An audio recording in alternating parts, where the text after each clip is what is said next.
चुनाव तो भैया इंडिया जीतेगा और भारत हमारा मजबूत होगा। एनडीए के मुकाबले कोई नहीं टिक पाएगा। मोदी है तो मुमकिन है। आज हमारे मोदी जी हैं तो हमारा देश चार तरफ से मजबूत है। पहले आए दिन बाज़ारों में बम फटते थे, आज कोई ऐसी वारदात नहीं होती है, क्योंकि मोदी का खौफ भी पूरे बॉर्डरों पे भी है, दूसरे पड़ोसी मुल्क में भी है, बहुत मजबूत रहा। अगर उनकी जो कोई और सरकार होती तो हमारे देश के अंदर लाशों के ढेर लग जाते, जगह नहीं बस्ती कब्रिस्तानों में, शमशानों में। तो मोदी जी को सलाम है जिन्होंने 140 करोड़ देशवासियों को बचाया है। के अंदर दिल्ली का मुख्यमंत्री उस योजना को लागू नहीं करता, इसमें हमारा क्या दोष है? दिल्ली का मुख्यमंत्री उस योजना को लागू नहीं करता, इसमें हमारा क्या दोष है? हमने जहां दिया उत्तर प्रदेश में जाकर देखो किसको दिया है, नहीं दिया, आपको पता लग जाएगा। दिल्ली का मुख्यमंत्री योजना को लागू नहीं करता, हमारा क्या दोष? आप दिल्ली के मुख्यमंत्री से कहिए उस योजना को लागू करें। आयुष्मान के कार्ड को लागू करें, 5 लाख का हमने स्वास्थ्य बीमा दिया, उसको लागू करे दिल्ली का मुख्यमंत्री। दिल्ली के मुख्यमंत्री ने दिल्ली में एक भी राशन कार्ड नहीं बनाया। हमने कोरोना काल के अंदर 140 करोड़ देशवासियों के लिए वो सुविधा प्रदान किया। सबसे पहले हमने टीकाकरण करने का काम किया कोरोना के। तो आप देख रहे हैं वार्ता 24। नमस्कार, मैं हिमांशु शर्मा और आप देख रहे हैं वार्ता 24। जैसा कि आप सभी जानते हैं कि हम हर रोज़ आपके लिए एक पब्लिक ओपिनियन लेके आते हैं। हम जानते हैं डेली क्या है जनता का मत, अलग अलग टॉपिक्स को लेके। आज हमारा जो टॉपिक है वो इंडिया वर्सेस एनडीए है, जिसमें हम जनता का मत जानेंगे। और इस समय हम खड़े हैं सुंदर नगरी एरिया के बीच में। तो आइए चलिए जानते हैं क्या चाहती है जनता 2024 के लिए, इंडिया को या एनडीए को। 2024 के जो इलेक्शन आने वाले हैं, जिसमें इंडिया वर्सेस एनडीए का आजकल बहुत ज़्यादा चलन चल रहा है, तो आपको क्या लगता है 2024 में किसकी सरकार बनेगी? 2024 में किसकी सरकार बनेगी? 2024 में देश की जनता को वोट करना चाहिए महंगाई के ऊपर, कि जो हमारे देश के प्रधानमंत्री नरेंद्र मोदी और उनके नेतागण 2014 में जो मुद्दे लेके आए थे, 15 लाख रुपए खाते में आएंगे, वो खाते में आए या नहीं आए। देश की जनता को वोट करना चाहिए। जो सिलेंडर 350-400 रुपए का होता था और सिलेंडर जो आ गया था 1149 रुपए का। देश की जनता को वोट करना चाहिए था उन बातों पर जो बैलगाड़ियाँ चला रहे थे पेट्रोल के ऊपर, और पेट्रोल कितना बिक गया। आप भी गाड़ी चलाते हैं, आपको बहुत अच्छी तरीके से मालूम है। 100 प्लस हो गया था, आज भी 100 रुपये से कुछ नीचे है।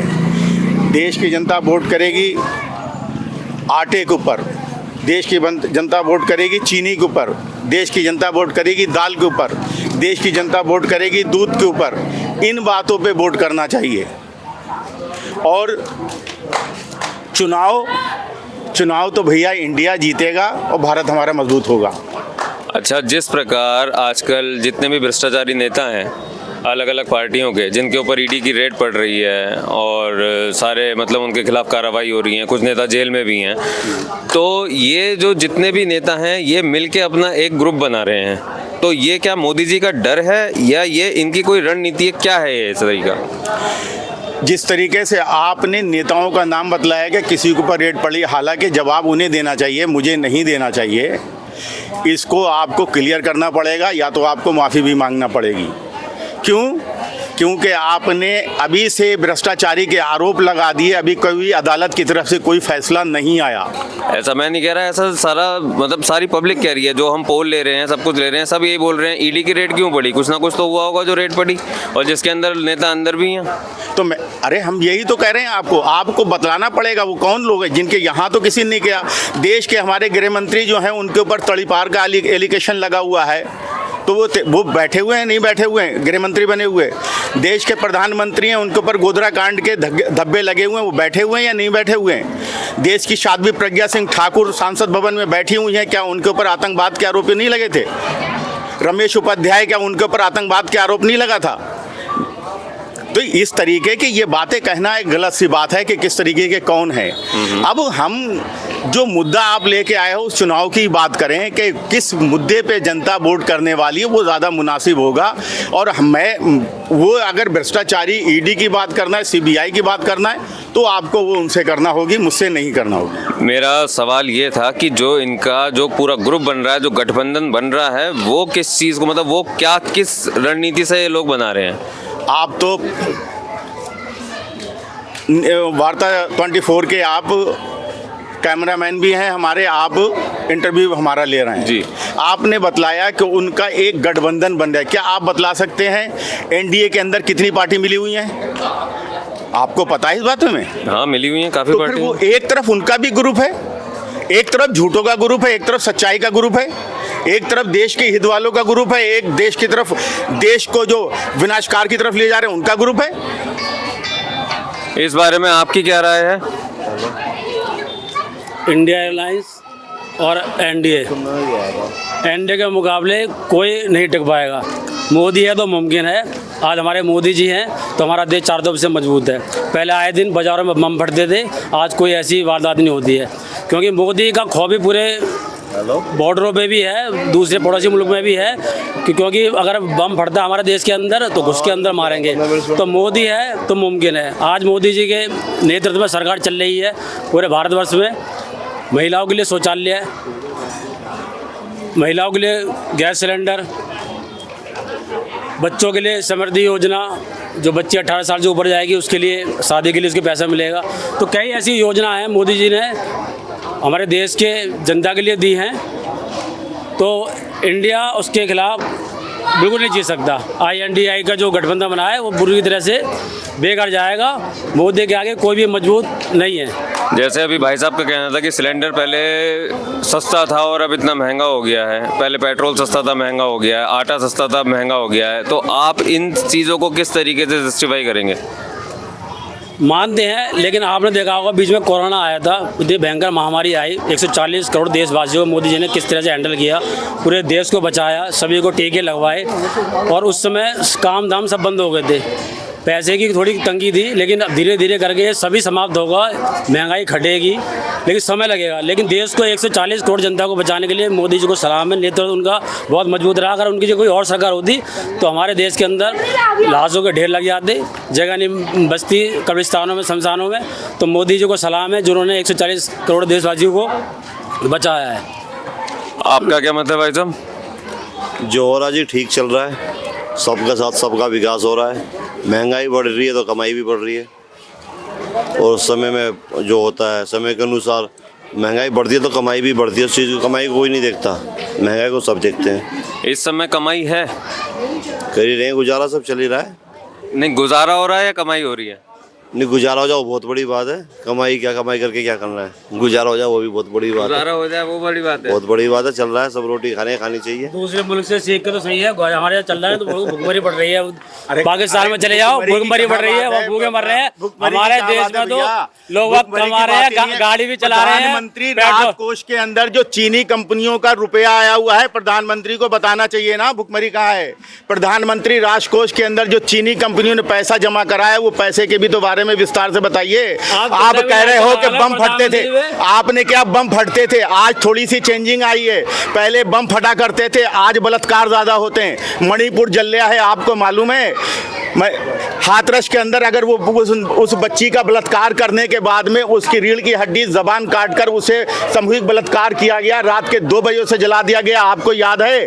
कठुआ के अंदर कांग्रेस के राज में भी हो रहा है, ऐसी कोई बात नहीं है। कांग्रेस बीजेपी के राज में दिखा रहे हो। जनता ने जब भी तो बदला था। आज जो कांग्रेस के राज में हो रहा था वो आज तुम्हारे राज में भी हो रहा है। फर्क कितना है? सबसे पहले तो मैं आपके चैनल को वार्ता 24 को बहुत बहुत धन्यवाद और साधुवाद देना चाहता हूं कि आप जनता के बीच में आकर ओपिनियन पोल कर रहे हैं और जनता की राय व्यक्त करके ही आप जो है ना इस प्रकार के ओपिनियन पोल भी देते हैं। कई चीज़ें मैं आपको बताऊं। देश जो है ना 1947 से आज़ाद है।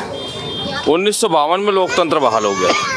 1947 से लेकर आज तक 2023 तक देश का जो है ना 80 साल का एक इतिहास है। आप पीछे जाइए ना, ये हमारे साथी कह रहे थे ये गोधरा में हो गया, ये उसमें हो गया, उससे पीछे भी जाइए ना, बैक हिस्ट्री में जाइए तो बहुत कुछ देखने को मिलेगा आपको। हम लोग जो है सबका साथ सबका विकास और सबके प्रयास के साथ काम कर रहे हैं और निश्चित रूप से 2024 में भारतीय जनता पार्टी की पुनः तीसरी बार सरकार बनेगी और हम लोग सत्ता में आएंगे और आप लोगों के बीच में जब आएंगे तो ज़्यादा अच्छा लगेगा। दूसरी बात, हम लोग जो है ना राष्ट्रीय सुरक्षा के ऊपर लोगों के बीच में जाएंगे, उनसे वोट मांगेंगे। हमने आयुष्मान योजना दी, जो दिल्ली का मुख्यमंत्री उसको लागू नहीं कर रहा।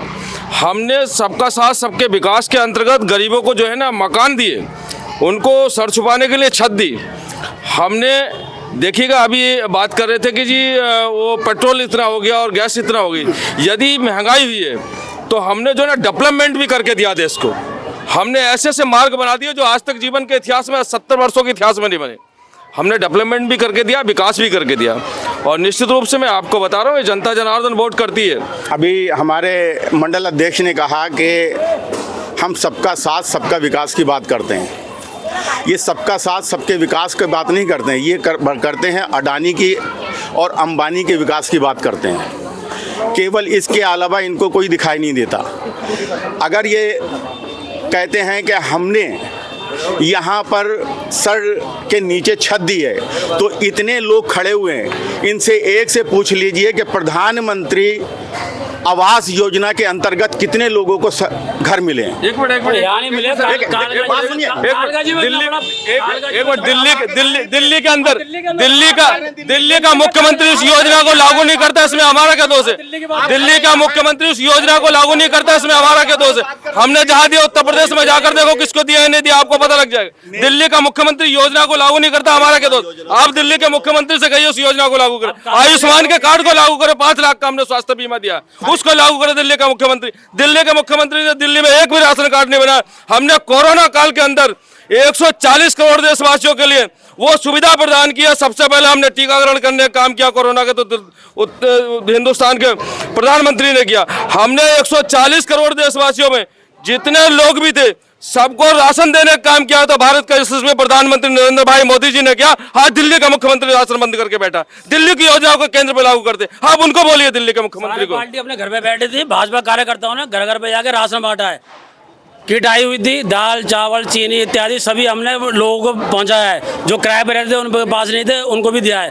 लेकिन केजरीवाल की जो स्कीम थी, पहले वो लोड करो अपना राशन कार्ड मिलेगा, कोई ऐसी वो नहीं आई। लेकिन हमारे भाजपा कार्यकर्ता कोरोना काल में लोगों को राशन पहुंचाने में सक्षम रहे मोदी जी के नेतृत्व में। हमने देखा नए राशन कार्ड कोरोना काल के अंदर हमने देखा पार्टियां विलुप्त हो गई, कार्यकर्ता नजर नहीं आया रोड पे। आइए ना, आप गैस के सिलेंडर ब्लैक करते हैं, आप ऑक्सीजन के सिलेंडर ब्लैक करने वाले लोग होते हैं, आइए ना, करिए ना। कोविड काल के अंदर हम दिखाते हैं कोविड काल का इतिहास हम लोगों ने क्या क्या किया। कालकाजी में जाकर देखे थे, बेहतरीन फ्लैट बने हुए हैं झुग्गी वाले। कोविड काल की बात कही जा रही है, कोविड काल की बात कही जा रही है। कोविड काल में अगर देखा जाए तो ये हिंडन नदी से लेके और काशी तक कितनी लाशें थीं, किन किन लोगों ने उसका दाह संस्कार किया है, कितने लोगों ने उन्हें कफन दिया है, वो देश की जनता बहुत भली भांति जानती है। तो ये थी दिल्ली की जनता की राय। मैं हिमांशु शर्मा, वार्ता 24। धन्यवाद। आप देख रहे हैं वार्ता 24।